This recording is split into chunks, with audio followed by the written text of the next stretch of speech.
This is gonna hurt. I started at like $5 a minute, roughly. Diedre! Oh! Hey guys, it's DJ. Welcome back to the channel. If it's your first time here, welcome. In today's video, we're going to be reacting. It's titled, Storytime, I Quit My Job with One of the Largest YouTube Kids Empires. Hello, it is Diedre. And today, we are going to talk about something that I didn't think I was going to talk about, but I actually kind of decided. I think that it's important to cast a light on this and perhaps help others who might kind of be in a similar situation. It's a lesson in self-worth is essentially what it is. If you've been listening to my videos for a while, you're probably aware that I do voiceover work. So I used to work for one of the largest YouTube Kids empires to date. I adored that job. And also the fact that I consented to that job. I took that job. I agreed to whatever it is I agreed to. If you are a parent with an iPad baby, your chances are you have probably heard my voice at some point. Here's an idea. Wow, nice. Let's find all the letters. Wow! She's good. Idea. Yo. Let's go. Like I said, if you have a child that carries an iPad around, it probably has popped up on your algorithm. And I haven't gone to this channel since I quit. I have no idea what I will find. But I'm going to go there right now and I'm going to see and tell you exactly how many subscribers there are. 29.2 million subscribers. That's a lot of views. And you know, kids' channels, man, like, they ain't watching that video once. I mean, remember when Baby Shark came out? Baby Shark is probably the most viewed YouTube video in history because parents put that shit on repeat. Like, it was just repeat Baby Shark for hours. And if what she's saying is true, I mean, she's voicing these episodes or clips or whatever. Yeah, they probably, her voice is all over the place, man. That's crazy. Now that I'm doing my own YouTube thing here, I know subscribers is not, the end all be all. So let's go by view count. You ready for this? Oh, this hurts my heart. That's 10 billions. Yeah. 317 That's crazy. million. And yes, I know that is not all during the year or so that I worked for them. But I just want to give you an idea of what we're talking here. Yep. Well, she's pulled up here. It's called Social Blade. Social Blade is a YouTube channel audit website. I mean, look at the, that is insane money for a channel. The YouTube channel for kids stuff is, you get the channel, right? That brings in revenue monthly, but there's also other stuff that goes with it. There's toys, there's merchandise, there are public events. They create like activities for the kids. You can create a whole website and workbooks and oh my God, like where do you even begin? Like there's no end to how these channels can be monetized. And I don't even know like if her voice has been used on any of that stuff outside of the website. One day I saw a job on Upwork and it says dubbing for kids YouTube channel or whatever. That show was actually my youngest daughter's favorite show before I even moved here. When you're new, guys, like any job opportunity that comes your way, you're like, this is it. This is the break. And to be honest with you, I've been there, man. Like, it is nice to have somebody coming to you with a job opportunity or an audition that that that role is specifically for you. You feel it in your bones, But I would caution you guys to try to remove the emotions from every casting that you get. One, is going to make it easier when you don't get the job to not be so butthurt about it. But also, it will protect you from things like this where it sounds like she got a bad deal. Upwork's fine, man. It's a fine place to find work, but it is also an easy way to have your voice being somewhere in perpetuity. They don't have built-in protections on usage on Upwork. Even Fiverr has built-in protections. You can go in there and you can choose like a term. It used to be where it was like in perpetuity for everything, but Fiverr has since updated and says you can only use this voiceover for 1 year. Let me tell you what I did first. The family has already acted out the video. I have the video. I'm listening to the video. I have to make a script. I make the script from the video, okay? Whoa. Hold on a second.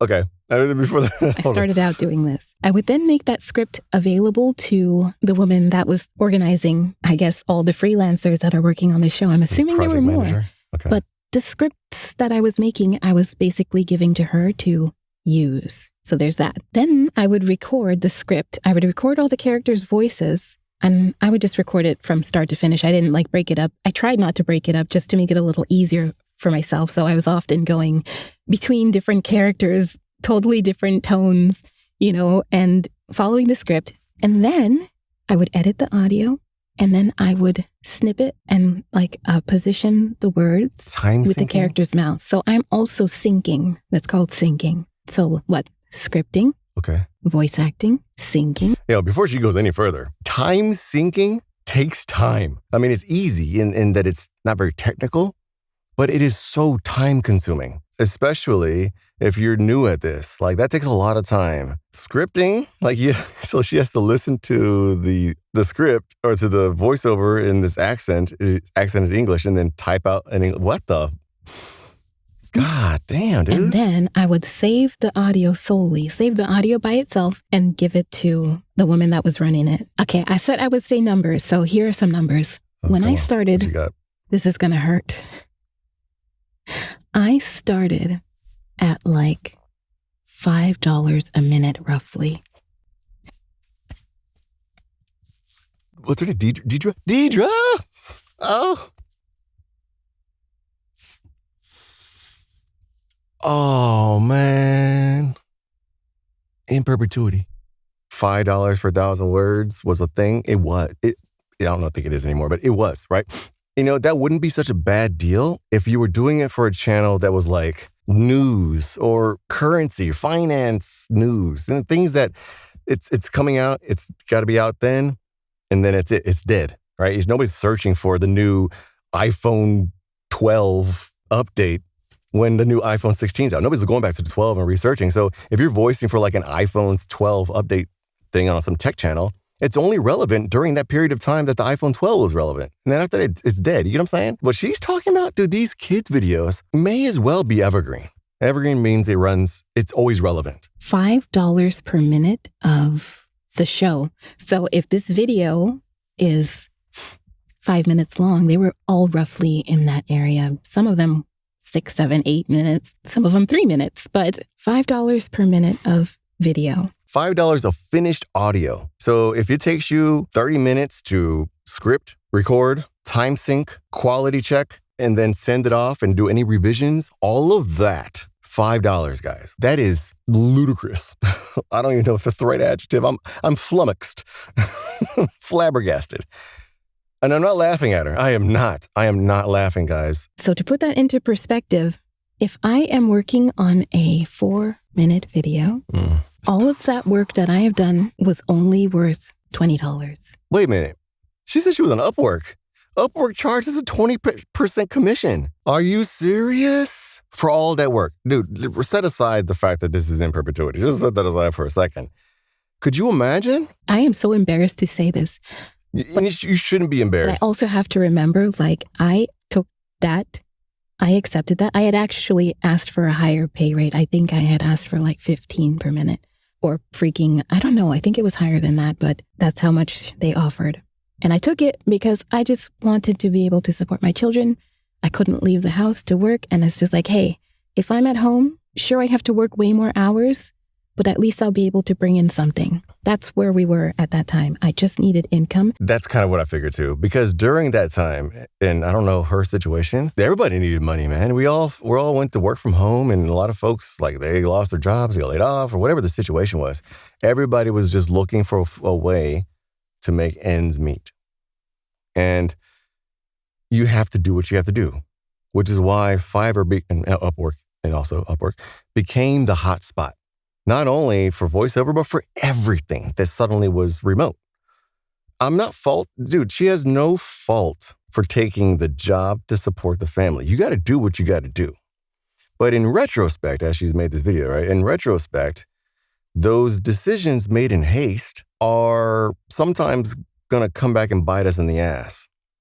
And in an industry like voiceover, where your voice, you are the product, right? Like your voice is literally your moneymaker, and people make money with your voice through commercials or broadcast videos or YouTube.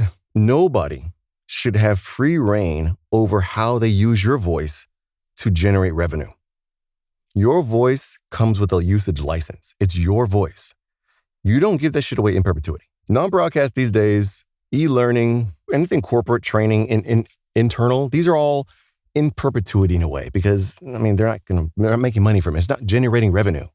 But anything generating revenue facing the consumer with paid marketing behind it, TV, radio, digital streaming, digital video, OTT, CTV, any of that stuff, man, you got to make sure you have full control over how long your voice and where it's being used. Just don't do it forever. Make that end date 10 years and get it in writing. All right. So that when 10 years comes up, you can contact a YouTube channel that's now generating millions of dollars and stuff from your billions. I don't know how much money they're generating now, but like, hey, 10 years has passed, guys. Like those videos are still up. You either take them down or, we need to renegotiate based on the current situation. You know what I'm saying? The current views and how much money you're saying now you're open up for new negotiations because the end date's in place. The icing on the realization cake was that not only could I not be with my children, I also could barely afford a trip to the grocery store on what I was making. Ain't that some shit, dude? As a father, I feel that. It's like $5 per finished minute. $20 for a finished video, right? How many hours did you put in? She's making sweatshop wages. Come on, man. The channel really was getting over on her, man. Like, there's no other way to put it. Like, whoever the talents are, they got over on them. But can you imagine being in that situation, not being able to put food on the table after busting your behind for hours and hours and hours? We compromised a little bit. She removed the script writing requirement and upped the pay to $8 per minute. So I no longer had to go through and script for the... No, bruh. That ain't it. No. One thing I noticed on not Fiverr, on Upwork, is there's a lot of people that have the same spiel. We need you to do 20-minute voiceovers, $5 per voiceover, and at least 2 to 3 scripts per week. And it's all people that are doing YouTube automation. They are being taught to pay peanuts for voiceover. Right. Any aspect, like even thumbnails, anything they have to hire someone else to do, they are learning from other YouTubers. Yeah. Man, she is spitting hot fire. So YouTube automation hit its peak in attention during the pandemic because it's remote work, right? Everybody's working from home and it just became this thing. And there was a whole process. She's right. On Fiverr and Upwork, it was the same canned message. Looking for a voice actor, at least 8 to 10 minutes of video, 2 to 3 videos per week, this amount of pay. If you don't want this amount of pay, move on. We're only paying this much money. What it ended up doing is at the scale that these jobs were flooding Upwork and Fiverr. I was there. I was on Upwork and Fiverr at the time. It literally depressed the market. And that's when you started hearing from big industry players like agencies and managers and production companies and seasoned voice actors who have been in for years, like Fiverr is bad. And by extension, Upwork is bad. These places are bad. That's where it came from. That's where the stigma came from, was this just massive wave of YouTube automation, aka cash cow channels. Now, the voice actor has been removed essentially from that entire process.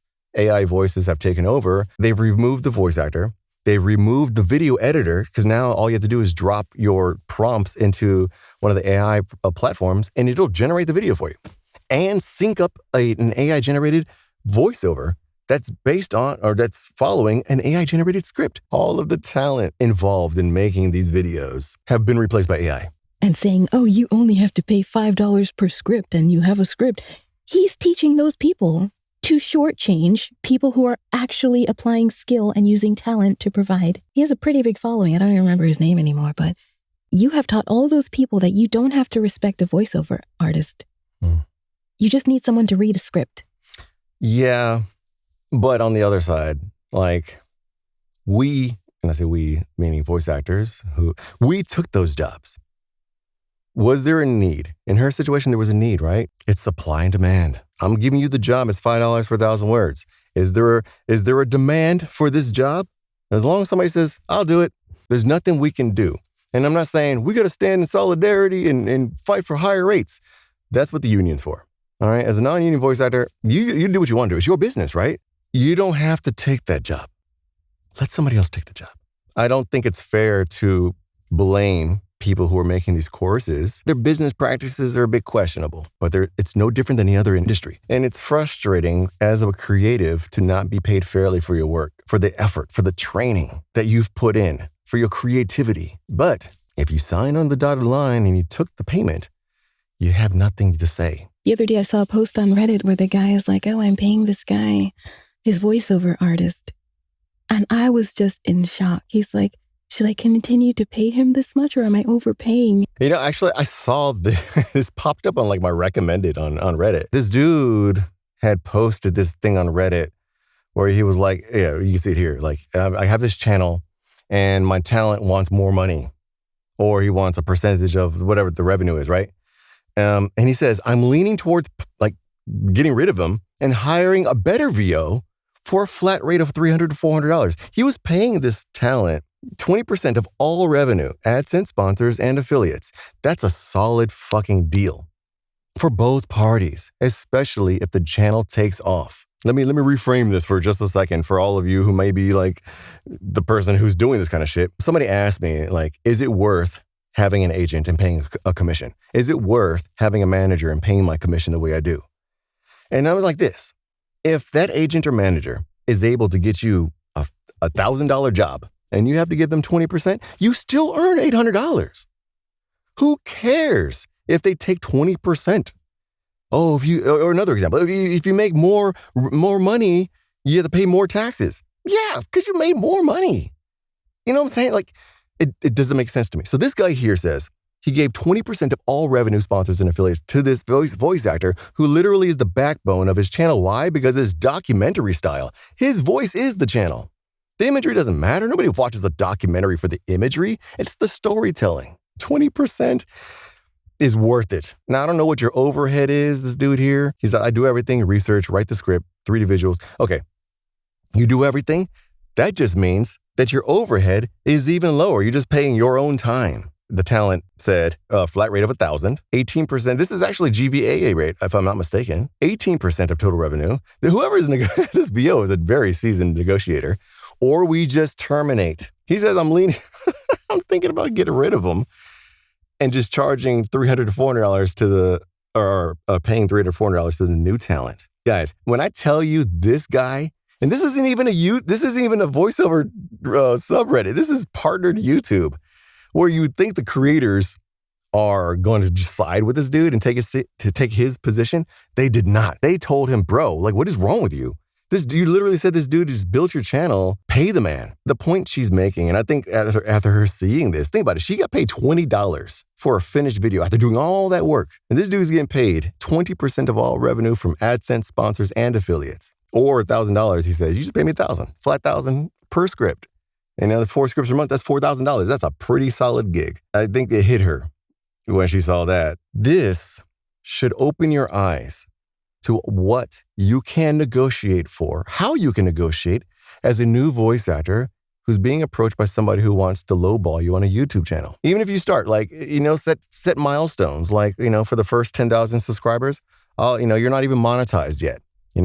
You can pay me a flat rate until you get monetized. Once you're monetized, I want 20% of your AdSense. AdSense is the YouTube ads, right? The money that's generated through ads. I just want, a flat rate plus 20% of AdSense. As the channel grows even bigger. Now you get sponsors. I saw you got sponsored by Squarespace. Hey, I want some money of that too. Why? Because my voice helped you land that sponsorship. Pay me. You got to negotiate this stuff, guys. I'm never, ever, ever, ever going to knock somebody for doing what they have to do to take care of their family. But you also have to run yourself like a business. This is a business. Nobody's going to hold your hand in any of this stuff. Okay. You have to learn these skills like negotiation, how to say no, how to walk away. But let me know what you guys thought about it. And I guess I will see you guys in the next video.